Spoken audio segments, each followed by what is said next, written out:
Hello everyone, how are you doing? This is MD Tech here with another quick tutorial. In today's tutorial, I'm going to show you guys how to resolve the Microsoft Visual C++ runtime library error that an application has made an attempt to load the runtime library incorrectly. Please contact the application support team for more information. So this should hopefully be a pretty straightforward tutorial, guys, and without further ado, let's go ahead and jump right into it.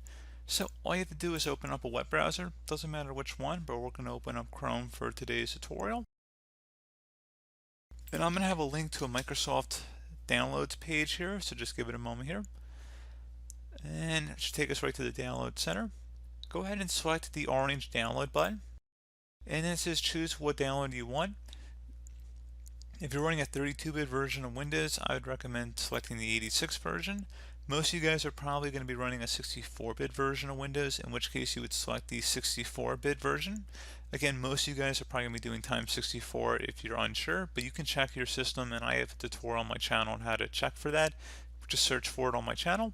So anyway, we're going to go ahead and select next once you've made our selection. Again, most of you guys are not going to be doing the times 86 one, as in my case. You're going to be doing the other one. But anyway, we're going to go ahead and open up this file.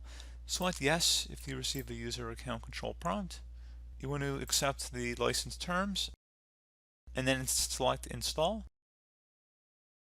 Give it a moment here. And once you're done with that, select finish. Would recommend restarting your computer, and then hopefully your issue should have been resolved at this point. So as always, thank you guys for watching this brief tutorial. Do hope that I was able to help you out, and I do look forward to catching you all in the next tutorial. Goodbye.